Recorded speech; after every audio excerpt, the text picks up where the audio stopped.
पता नहीं ये शब्द मुझे इस्तेमाल करना चाहिए या नहीं, लेकिन वो कहीं ना कहीं भाजपा के उपनिवेश के तरह ही नजर आते हैं। नहीं, मुझे लगता है कि चिराग पासवान मांगने की भी स्थिति में है। मैं आपसे इस मामले में थोड़ी असहमति रखता हूँ। तो उसमें आप देखिए चिराग पासवान क्या क्या झेल चुके हैं। चिराग पासवान के पिता की मृत्यु होती है, उनके पिताजी की पार्टी थी, जैसे आरजेडी लालू जी की पार्टी है। उसके बाद बंटवारा होता है, परिवार में झगड़ा, बंटवारा, पार्टी का बंटवारा, उनके साथ कोई नहीं रह जाता है, इकलौते वो अकेले खड़े होते हैं। वहाँ से अपनी नई पार्टी बना करके, नया संगठन बना करके लोकसभा का चुनाव लड़ना, 5 सांसद बनाना, आज की तारीख में एनडीए में टिके रहना और 19 विधायक बना लेना। और आज उनकी चर्चा सिर्फ हम ही नहीं कर रहे हैं, हर जगह उनकी चर्चा हो रही है। चिराग फैक्टर की चर्चा हर जगह हो रही है। तो और सबसे बड़ा प्लस पॉइंट ये है कि वो इससे शाय अवे नहीं करते हैं कि मैं भाजपा या नरेंद्र मोदी के पीछे खड़ा हूँ। ये जब सीट शेयरिंग की बात हो रही थी तो चिराग पासवान विलन के तौर पे उभर रहे थे। तो चिराग पासवान लड़ने की बात तो करते हैं, वो गठबंधन के अंदर अपनी उपस्थिति की मांग तो करते हैं, लेकिन कभी भी उनकी आवाज़ इतनी ऊंची नहीं होती है कि वो भाजपा या जो एनडीए का जो शीर्ष नेतृत्व है उसको चुनौती देते हुए दिखे, उसके कान में चुभे। बिहार में नई सरकार के गठन की प्रक्रिया तेज हो गई है। बिहार के मुख्यमंत्री नीतीश कुमार अब पूर्व मुख्यमंत्री बन चुके हैं, उन्होंने इस्तीफा दे दिया है। ये प्रक्रिया ज्यों-ज्यों तेज हो रही है वैसे ही एक नाम बहुत तेजी से उभर रहा है। वो नाम है केंद्रीय मंत्री चिराग पासवान का। इस चुनाव में चिराग पासवान की पार्टी का प्रदर्शन शानदार रहा। 29 सीटों पर वो चुनाव लड़े, जिसमें से 19 सीटें वो जीते। तो अब जो नई सरकार बनने जा रही है उसमें चिराग पासवान का क्या रोल होगा, आने वाले समय में बिहार में चिराग पासवान किस शक्ल में देखे जाएंगे, और इस चुनाव में और इससे पिछले विधानसभा चुनाव में चिराग पासवान ने ऐसा क्या किया जिससे उनकी ताकत जदयू भी मान गई और बीजेपी भी मान गई, इसी पर हम लोग बातचीत करेंगे। हमारे साथी गुंजेश हमारे साथ हैं। गुंजेश, ये बताइए कि ये जो चुनाव हुआ विधानसभा का, उसमें चिराग पासवान की ताकत एक तो दिखती है कि भाई 29 सीट पे लड़े, 19 जीत गए। इसके अलावा और क्या देखने वाली बात है? इसके अलावा जो एक सबसे बड़ी बात है वो चिराग की बार्गेनिंग कैपेसिटी। जब इसके लिए हमको थोड़ा-सा पिछले चुनाव में जाना होगा कि 2020 में जब चुनाव हुआ, तो चिराग पासवान ने कहा कि मैं मोदी का हनुमान हूँ, जदयू से मेरी दिक्कत है, मैं भाजपा के साथ हूँ। एनडीए से अलग होकर भी उन्होंने चुनाव लड़ा, लेकिन भाजपा वाली सीटों पर उन्होंने कोई प्रत्याशी खड़ा नहीं किया, जदयू की सीटों पर प्रत्याशी खड़े किए उन्होंने। और सीट के नंबर से अगर देखें तो भले ही उनको 1 सीट मिली हो और वो बाद में जदयू में शामिल हो गया हो वो उनका जीता हुआ विधायक, लेकिन उन्होंने 6% वोट हासिल किए थे और जदयू को कई सीटों पर डेंट किया था। 40 पे आ गई थी जदयू, 40-43 पे आ गई थी मेरे और ख्याल से। इसके पीछे बड़ा कारण चिराग पासवान थे, और बाद में नीतीश कुमार ने कहा भी कि इन लोगों ने मुझे हराने का काम किया और जो कुछ हुआ वो सब हम लोग जानते हैं। फिर 2024 के लोकसभा चुनाव में वो एनडीए के साथ आते हैं और उनको 5 सीटें मिलती हैं और पांचों का पांचों वो जीत जाते हैं। और इस बार भी वो लगातार पूरे उन्होंने अपने अपने कैंपेन में भी बार-बार नरेंद्र मोदी और भाजपा और उसके सुशासन, विकास, इन्हीं चीज़ों की बात करते हुए उन्होंने अपना पूरा लोकसभा चुनाव का भी कैंपेन किया और 100% स्ट्राइक रेट हासिल किया। इस बार जब सीटों का बंटवारा हो रहा था तो वो लगातार उसी स्ट्राइक रेट का हवाला देते हुए बहुत मतलब अगर इस चुनाव में स्ट्राइक रेट की चर्चा शुरू करने वाले व्यक्ति का नाम ले तो वो चिराग पासवान थे कि वो हमारा स्ट्राइक रेट 100% रहा है, हमको तो इतनी सीटें चाहिए। और फिर हमने देखा भी कि कैसे नित्यानंद राय उनके घर गए, पहले चिराग नहीं, पासवान ने इसको अगर ऐसे भी समझे जो आप बता रहे हैं उसी बात को, कि जब सीट शेयरिंग की बात हो रही थी तो चिराग पासवान विलन के तौर पे उभर रहे थे एनडीए के, कि भाई वो ज्यादा सीटें मांग रहे हैं, उनकी महत्वाकांक्षा बहुत ज्यादा है, वो सीएम बनना चाहते हैं, जल्दी में हैं, वो तमाम बातें कही जा रही थी। और लग भी रहा था कि चिराग पासवान अपने कद से आगे बढ़ करके डिमांड कर रहे हैं। लेकिन अब जब रिजल्ट आया है तो 29 में से 19 सीटें जीतना, हालांकि आप देखिए तो एनडीए में जितने दल हैं, चाहे वो जीतन राम मांझी की पार्टी हो, चाहे वो नीतीश कुमार की जदयू हो, भारतीय जनता पार्टी हो, चिराग पासवान की पार्टी हो, सबकी सेहत ठीक ठाक रही है। ये कुल मिलाकर के एनडीए के पक्ष में एक तेज हवा थी, जिसमें जितने दल थे, जितने प्रत्याशी थे, ज्यादातर की सेहत ठीक रही है। तो अब मेरा सवाल यह है कि अभी जो सरकार बनने जा रही है इसमें चिराग पासवान कुछ मांग रहे हैं, कोई डिमांड उनकी तरफ से है, वो कुछ चाह रहे हैं अपने लिए? इसके लिए हमें चिराग पासवान के ट्रेड्स को थोड़ा देखना होगा। चिराग पासवान न तो लोकसभा चुनाव में उन्होंने अपने लिए सीटों की मांग जरूर की, लेकिन सीट जीत जाने के बाद वो हमेशा ये कहते हैं कि मैं प्रधानमंत्री नरेंद्र मोदी के साथ खड़ा हूँ, वो मुझे जो भी जिम्मेदारी देंगे मैं उसके लिए तैयार हूँ। और इसके अलावा वो प्रत्यक्ष रूप से मीडिया में, आंतरिक रूप से जिसकी जानकारी हमें नहीं है वो किस तरह का दबाव बनाते हैं, लेकिन प्रत्यक्ष रूप से वो कभी भी किसी पद, मंत्रालय या किसी चीज की मांग करते हुए मीडिया में नहीं दिखे हैं।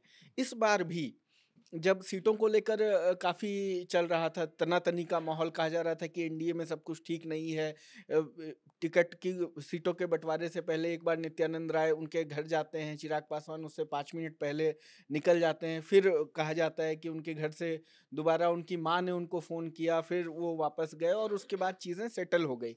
तो चिराग पासवान लड़ने की बात तो करते हैं, वो गठबंधन के अंदर अपनी उपस्थिति की मांग तो करते हैं, लेकिन कभी भी उनकी आवाज इतनी ऊंची नहीं होती है कि वो भाजपा या जो एनडीए का जो शीर्ष नेतृत्व है उसको चुनौती देते हुए दिखे, उसके कान में चुभे।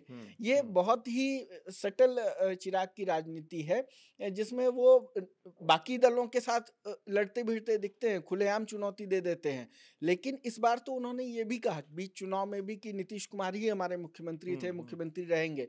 तो क्या वो इस बार किसी पद को लेकर असर्ट करेंगे, क्या वो कोई ऐसी डिमांड करेंगे? मुझे इसका मुझे जहां तक लगता है और मुझे जो थोड़ी बहुत चीजें चिराग पासवान के बारे में पता है वो मैं शेयर करता हूं आपसे। चिराग पासवान एक तो दिल्ली नहीं छोड़ने वाले हैं। जब तक बिहार में उनको सीएम पद नहीं मिल जाएगा वो दिल्ली की चकाचौंध नहीं छोड़ेंगे। दिल्ली उनको बहुत पसंद है, एक तो ये बात है। चिराग पासवान पे आरोप भी लगता है कि भाई वो बिहार की पॉलिटिक्स तो करना चाहते हैं लेकिन दिल्ली से करना चाहते हैं, तो एक बात है। चिराग पासवान से कुछ महीने पहले जब मेरी मुलाकात हुई थी उसमें बहुत खुले मन से ऑफ द रिकॉर्ड उनकी तरफ से ये बात आई थी कि हाँ मैं बिहार का मुख्यमंत्री बनना चाहता हूँ। और ये कसक वहीं से शुरू होती है कि रामविलास पासवान के पास एक बार चाबी थी लेकिन वो खोल नहीं पाए ताला और वो मामला चला गया।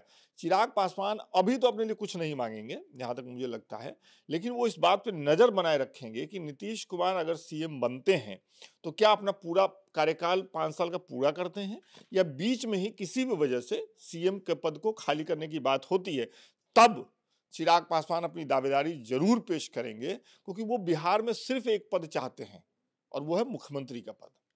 बिल्कुल, इसके साथ ही विकास मैं ये कहना चाहूँगा कि मुझे ऐसा लगता है, जितना मैं हम लोग चिराग पासवान की राजनीति को देखें, तो सोशल मीडिया पर एक्टिव रहते हुए भी सबसे ज़्यादा रियलिटी के करीब रहने वाले नेता जो हैं, वो चिराग पासवान मुझे लगते हैं। उनको पता है कि उनकी ताकत, उनकी वक़्त क्या है बिहार में।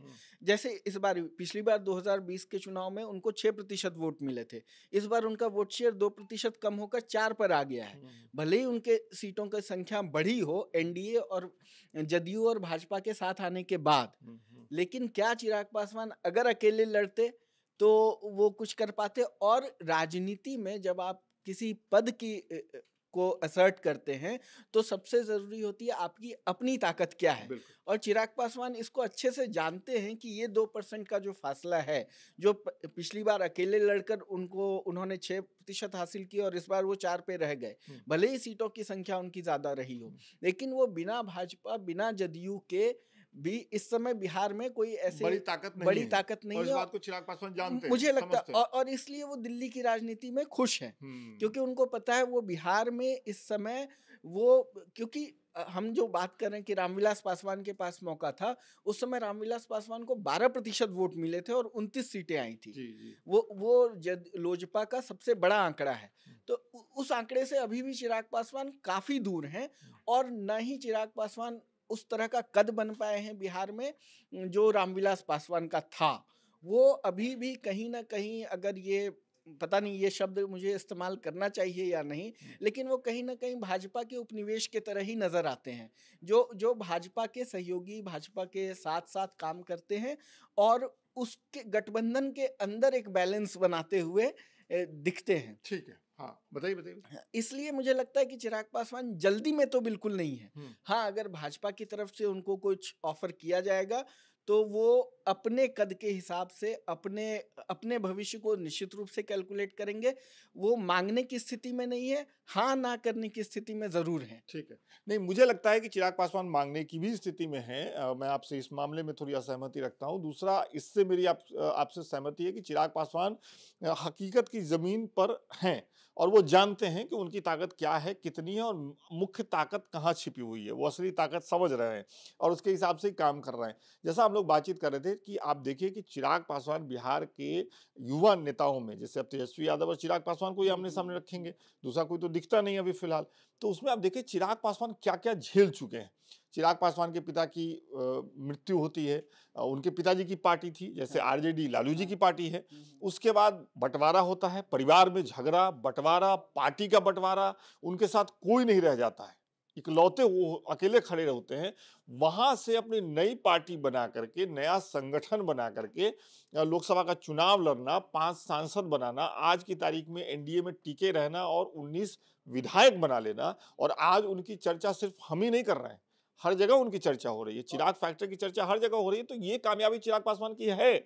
मुझे लगता है कि ये चीज़ अभी भी तेजस्वी यादव को साबित करना बाकी है कि जब उनके ऊपर से लालू प्रसाद यादव की छत्र छाया हट जाएगी, तो वो किस तरीके से पॉलिटिकल मूव लेंगे, ये अभी उनको साबित करना और बाकी है। अभी ये टीस जो पिछले कुछ सालों में चिराग ने झेला है अपने व्यक्तिगत तौर पर और राजनीतिक तौर पर भी, पार्टी के स्तर पर उनके चाचा के साथ जो विवाद हुआ, किस तरह से उनका सिंबल ले लिया गया, फिर जो सारी चीजें हुई, उसकी टीस गाहे बगाहे वो दिख जाती है। अभी भी रोहिणी आचार्य वाले जो विवाद है, पूरा लालू परिवार का अंदरूनी मामला है, उस पर उन्होंने बोलते हुए पहली लाइन जो उन्होंने कही कि मैं इस सब से गुजर चुका हूँ, मैं जानता हूं कि ये कितना दर्दनाक है। तो वो टीस कहीं ना कहीं नजर आती है। और इसको लेकर बिहार में भी उनको लेकर युवाओं के बीच जो एक सिंपैथी है, या जो एक समझदार, वो बड़बोले नेता नजर नहीं आते हैं। वो सोशल मीडिया पे बहुत ज्यादा कुछ बयानबाजी नहीं करते हैं, वो संयमित बयान देते हैं। संभल के बोलते तो हैं। तो ये सारी चीजें चिराग पासवान के लिए एक प्लस पॉइंट हैं। और सबसे बड़ा प्लस पॉइंट ये है कि वो इससे शाय अवे नहीं करते हैं कि मैं भाजपा या नरेंद्र मोदी के पीछे खड़ा हूं। बिल्कुल। तो ये चिराग पासवान बिहार में जो नई सरकार बनेगी, भले चिराग पासवान कोई पद अभी लें न लें, लेकिन यकीन मानिए कि ये जो नई सरकार बनेगी उसमें चिराग फैक्टर बहुत महत्वपूर्ण होने वाला है। और चिराग पासवान भले अपने लिए भी कुछ न ले पाएँ, लेकिन अपनी पार्टी के लिए ठीक-ठाक मंत्रालय लेने की उनकी जुगत में वो हैं और वो कोशिश कर रहे हैं। तो अब ये नई सरकार बनती है, देखिए कैसी चलती है, क्या ज़िम्मेदारियाँ इन पे हैं, ये किस तरीके से काम करते हैं, आने वाले दिनों में क्या कुछ होता है, इस पे भी हमारी नज़र बनी रहेगी। लोकमत हिंदी के साथ आप बने रहिए। इस बातचीत से आप क्या मतलब निकाल पाए, आपको क्या कुछ पता चल पाया, चिराग पासवान को लेकर के आप क्या समझते हैं? अगर आप बिहार के रहने वाले हैं तो जाहिर तौर पे बताइए। अगर आप बिहार के बाहर के हैं तो भी चिराग पासवान के बारे में आप कितना जानते हैं, कैसा जानते हैं और जितना जानते हैं वो क्या है, कमेंट करके ज़रूर बताइएगा। बहुत-बहुत शुक्रिया।